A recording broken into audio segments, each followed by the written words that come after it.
So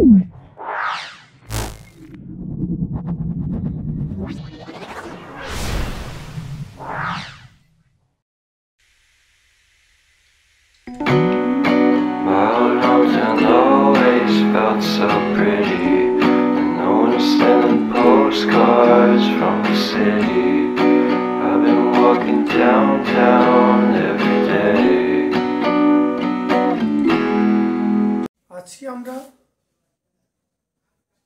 প্রথম পর্যায়ক্রমে মূল্যায়ন 2024 দশম শ্রেণীর ভৌত বিজ্ঞান এবং পরিবেশ সম্পর্কে আমরা আলোচনা করব, যেটা বিভিন্ন স্কুলের এসেছে।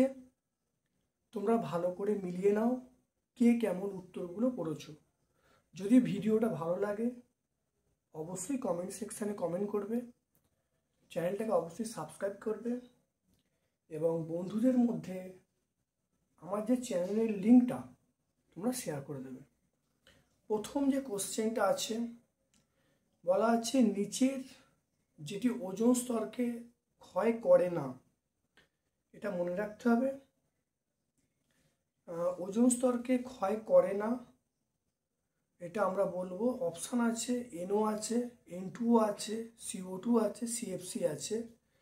এটা অপশান সি হবে, CO2 কিন্তু ক্ষয় করে না।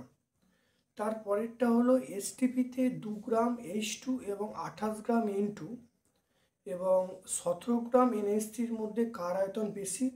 মনে রাখতে হবে এখানে প্রত্যেকটা আয়তন কিন্তু সমান, অর্থাৎ অপশান ডি হবে, কারণ এখানে আয়তন কোনো কমা বাড়ার ব্যাপার নেই। কারণ এখানে বলা আছে 2 গ্রাম H2 মানে 1 মোল, 28 গ্রাম N2 মানে 1 মোল, আর এখানে 17 গ্রাম NH3 মানে 1 মোল। তাহলে 1 মোলের আয়তন কিন্তু 22.4 লিটার। তাহলে অপশান ডি হবে, সেটা হলো তিনটির আয়তন সমান। আসছি অবতল দর্পণের বক্রতা কেন্দ্রে বস্তু রাখলে প্রতিবিম্ব কেমন হবে। এটা মনে রাখতে হবে, এটা হলো সৎ হবে, সমান আকার হবে। এটা কিন্তু মনে রাখতে হবে ভালো করে, ছবিটা আঁকলেই বুঝতে পারবে। তারপরে আমরা 1.4-এ চলে আসছি।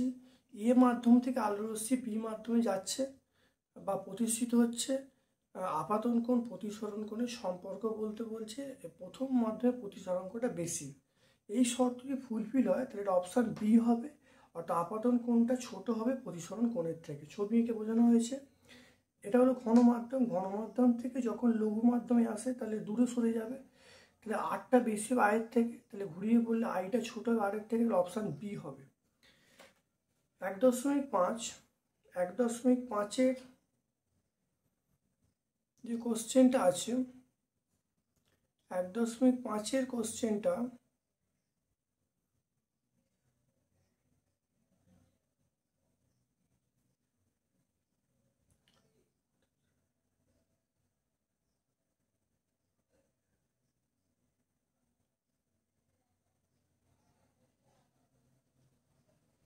কোশ্চেনটা আছে, সেটা উত্তল লেন্স তার সামনে থাকা কোনো বস্তু অসৎ প্রতিবিম্ব গঠন করবে যখন বিবর্তন কত হবে, এটা এ হবে, m greater than 1 হবে। 1.6-1.6-টা হলো কোনটি সংযোগীপূর্ণ নয়, কোনটি সংগতিপূর্ণ নয়। এখানে দেখা যাচ্ছে যে অপশান দেওয়া আছে সিউ মুদ্রা ধাতু, ঠিক আছে। তারপরে বিআর হ্যালোজেন, এটাও ঠিক আছে। এয়ার এটা নিষ্ক্রিয় মৌল, এটাই ঠিক নিষ্ক্রিয় গ্যাস, ঠিক আছে। এয়ার নিষ্ক্রিয় গ্যাস, ঠিক আছে। এনএ ক্ষারীয় মৃত্তিকা মৌল, মনে রাখতে হবে এনএ হলো ক্ষার ধাতু, কিন্তু অপশানে দেওয়া আছে ক্ষারীয় মৃত্তিকা মৌল, তাহলে এটাই হবে, তাহলে অপশান ডি হবে। তারপরে আমরা চলে আসছি আণবিক ভর কথাটা কোথাও প্রযোজ্য হয় না। অপশান দেওয়া আছে CH4 methane, MgCl2 magnesium chloride, option C আছে H2O জল, তারপর আছে NH3 এটা হলো অ্যামোনিয়া। তাহলে মনে রাখতে হবে আয়নীয় যৌগ এই কনসেপ্টটা কাজ করে না, অর্থাৎ আয়নীয় যৌগে আমরা কিন্তু আণবিক ভর কথাটা প্রয়োগ করতে পারি না। তাহলে আয়নীয় যৌগ বলতে MgCl2, তাহলে অপশান বি হবে। তাহলে 1.7-এর অপশান বি MgCl2। তারপরে আমরা আসছি সেটা হলো 2.1 বায়ুমণ্ডলের কোন স্তরকে পৃথিবীর ছাতা বলা হয়? মনে রাখতে হবে এটা ওজোন স্তরকে পৃথিবীর ছাতা বলা হয়। অথবা প্রশ্নটা বলা আছে সৌরবিদ্যুৎ কোষের কোন অর্ধপরিবাহী ব্যবহার করা হয়? এটা অবশ্যই সিলিকন, আমরা সিলিকন ব্যবহার করব। পয়েন্ট 2 আছে একটি জৈব গ্রিনহাউস গ্যাস মিথেন হবে, CH4 হবে। তারপরে পিভি এর এসআই একক কী হবে? জুল হবে। পিভি এসআই একক আমরা জুল বলবো। তারপরে বলা আছে যে কোনো বস্তুর উষ্ণতা 270 কেলভিন থেকে 273 সেন্টিগ্রেড বৃদ্ধি করা হলে উষ্ণতা বৃদ্ধি কত হবে? মনে রাখতে হবে 273 থেকে 270 বাদ দেবো, বাদ দিলে 3 কেলভিন হবে। 3 কেলভিন মানে 3 ডিগ্রি সেন্টিগ্রেড, এটা মনে রাখতে হবে। তারপরে সত্য মিথ্যা বলতে বলছে আদর্শ গ্যাসের অণুগুলির সম্পূর্ণ শক্তি হলো স্থিতিশক্তি, এটা মিথ্যা, এটা হবে না। তারপরে 2.5 সর্বাপেক্ষা কম তরঙ্গ বিশিষ্ট দৃশ্যমান বর্ণ, এটা হবে অবশ্যই বেগুনি হবে, আর সর্বাধিক বেশি লাল হবে। তারপর 2.6 এটাও সত্য মিথ্যা, কোনো ব্যক্তির নিকট বিন্দু সরে গেলে দীর্ঘদৃষ্টির ত্রুটি কী হবে? কোনো বস্তু নিকট বিন্দু সরে গেলে দীর্ঘদৃষ্টির ত্রুটি, এটা হলো কোনো বস্তু নিকট বিন্দু সরে গেলে দীর্ঘদৃষ্টি ত্রুটি দেখা যাবে, এটা সত্য, এটা ঠিকই আছে। তারপরে 1.7 হলো, তারপরে 2.7 হলো আমরা সিনেমার পর্দায় আমরা কোন প্রতিবিম্ব পাই? সেটা হলো সদ্বিম্ব পাই। সিনেমার পর্দায় আমরা কি পাবো? সিনেমার পর্দায় আমরা সদ্বিম্ব পাবো। তারপরে 2.7 আমরা কোথায় আসবো? সেটা হলো কোনো লেন্সের সামনে থাকা বস্তু সর্বদাই অসৎবিম্ব তৈরি করে। লেন্সের প্রকৃতি কেমন? এটা অবতল লেন্স হবে। তাহলে অবতল লেন্স, এখানে অথবা যে প্রশ্নটা আছে, অথবার প্রশ্নটা আমরা কি বলবো? অবতল লেন্স, মানে 2.7 অথবার প্রশ্নটা অবতল লেন্স হবে। 2.8 মধ্যে পড়ছে কোন ক্ষার ধাতুটি তেজস্ক্রিয়? এটা হবে ফ্রান্সিয়াম হবে, FR হবে, এটা তেজস্ক্রিয়। 2.9 মধ্যে পড়ছে সমযোজী ত্রিবন্ধনযুক্ত যৌগের নাম, সেটা N2 হবে বা C2H2 হবে, যে কোনো একটা লিখলেই হবে, এটা ত্রিবন্ধন দেখা যাবে।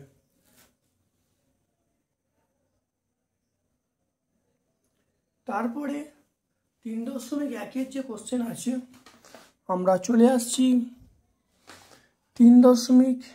গ্রুপ সি চলে আসছি, বিশ্ব উষ্ণায়ন। তারপরে 3.1 যে কোশ্চেন আছে, আমরা চলে আসছি 3. গ্রুপ সি চলে আসছি, বিশ্ব উষ্ণায়ন কমাতে কি কি উপায় অবলম্বন করতে হবে? এটা আমরা টেক্সট বই, যে কোনো টেক্সট বই পেয়ে যাবো, তবুও লিখে দিয়েছি। জীবাশ্ম জ্বালানি ব্যবহার অনেক কম করতে হবে। নাম্বার 2 হলো অপ্রচলিত শক্তির উৎসর ব্যবহার বাড়াতে হবে। আর বনভূমি রক্ষা করতে হবে, বনসৃজন অর্থাৎ অনেক বেশি বেশি গাছ রোপণ করতে হবে। তারপরে অথবা একটা প্রশ্ন আছে জ্বালানি তাপন মূল্য কাকে বলে? এসআই একক। মনে রাখতে হবে যে একক ভরের কোনো কঠিন বা তরল জ্বালানি সম্পূর্ণ দহনে যে পরিমাণ শক্তি উৎপন্ন হয় তাকে আমরা কি বলবো? ওই জ্বালানি তাপন মূল্য বলবো। এসআই একক হবে জুল পার কেজি, এটা মনে রাখতে হবে। তারপরে দুটো অঙ্ক আছে, খুব ইম্পর্টেন্ট অঙ্ক, দেখা যাচ্ছে 3.2 দুটো অঙ্ক আছে, অবশ্যই সলভ করে দিয়েছি। সেটা হলো 27 ডিগ্রি সেন্টিগ্রেড তাপমাত্রায় 380 মিলিমিটার Hg চাপে একটি গ্যাসের ভর, একটি গ্যাসের আয়তন 50 মিটার কিউব হলে এসটিপিতে গ্যাসের আয়তন কত হবে? আমরা জানি T1 দেওয়া আছে, V1 দেওয়া আছে, P1 দেওয়া আছে, T2 মানে 273 কেলভিন এসটিপি বলা আছে, আর P2-র মান 76 সেমি Hg, 76 সেমিকে মিলিমিটারে চেঞ্জ করেছি, V2-র মান চাইছে। আমরা P1 V1/T1 সমান P2 T2 সমীকরণ প্রয়োগ করেছি, এখান থেকে V2-র মান পেয়ে গেছি 22.75 মানে 22.75 মিটার কিউব। তারপরে আমরা চলে যাচ্ছি, সেটা হলো 3.2 এর যে অথবা একটা প্রশ্ন আছে, সেটা বলা হচ্ছে 127°C তাপমাত্রায় 5 বায়ুমণ্ডলীয় চাপে 8.31 লিটার মিথেন গ্যাসের ভর কত মোলার, মিথেন গ্যাসের মোলার ভর দেওয়া আছে, আর এর মান দেওয়া আছে। তাহলে আমরা জানি পিভি ইকুয়াল টু এনআরটি, এটা আমরা জানি। এনটাকে আমরা W/M বলবো। টি এর মান কোশ্চেনে দেওয়া আছে, পি এর মান দেওয়া আছে, ভি এর মান দেওয়া আছে, আর এর মান দেওয়া আছে, এম মানে মোলার ভরটা দেওয়া আছে। এখান থেকে ডব্লুর মানটা বার করবো। আমরা জানি PV equal to nRT, N এর জায়গায় W/M বসাবো। তাহলে এখানে ডব্লুর মান বার করলাম PVM/RT, এখানে করতে পারি। তাহলে এখান থেকে সবাইকে মান বসিয়ে তাহলে ডব্লুর মান পেয়ে গেলাম 20.26, অর্থাৎ মিথেন গ্যাসের ভর হলো 20.26 গ্রাম। তারপরে বলা আছে যে জল এবং কাঁচের প্রতিসরাঙ্ক 1/3 এবং 4/3 হলে কাঁচ সাপেক্ষে জলের প্রতিসরাঙ্ক কত? তাহলে মনে রাখতে হবে এখানে বলা আছে যে বায়ু সাপেক্ষে জলের প্রতিসরাঙ্ক তাহলে 1/3, আর বায়ু সাপেক্ষে কাঁচের প্রতিসরাঙ্ক MUG, এটা হবে 4/3। তাহলে আমাকে বলা আছে কাঁচ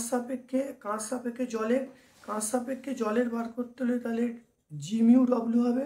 এখানে মানটা এখানে দেখা ভেঙেছি, তাহলে MUW/MUG মানটা বসিয়ে দেওয়া আছে। বসিয়ে দিয়ে এটা আমরা পাচ্ছি GμW সমান 1/4।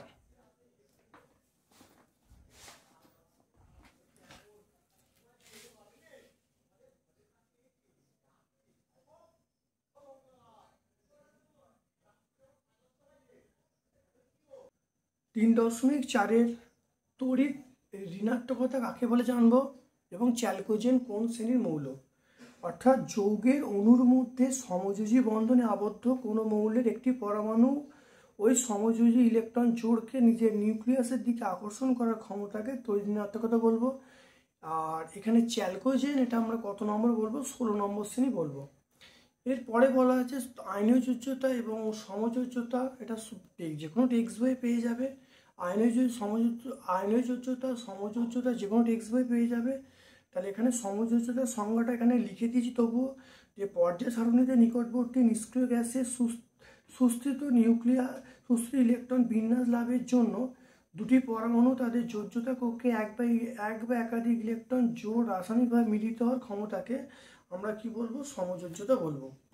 তাহলে এখানে দেখা যাচ্ছে 3.6 একটা অঙ্ক আছে প্রশ্ন, এগুলো যে কোনো টেক্সট বই অবলম্বন করলে তোমরা অবশ্যই এই উত্তরগুলো করতে পারবে বা উত্তরগুলো করে এসেছো। সেটা হলো গেলুসাকের আয়তন সূত্র এবং সূত্রকে অ্যাভোগাড্রোর সূত্রে প্রকাশ করো, এটা অবশ্যই টেক্সট বই ফলো করলে পেয়ে যাবে।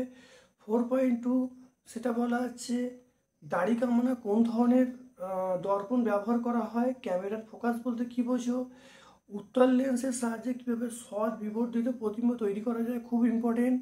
এখানে অর দিয়েছে প্রমাণ করে F সমান R/2। তারপরে 4.4 মেন্ডেলের পর্যায় সারণীর যে বিচ্যুতি বা ত্রুটি বলা আছে সেটা করা আছে।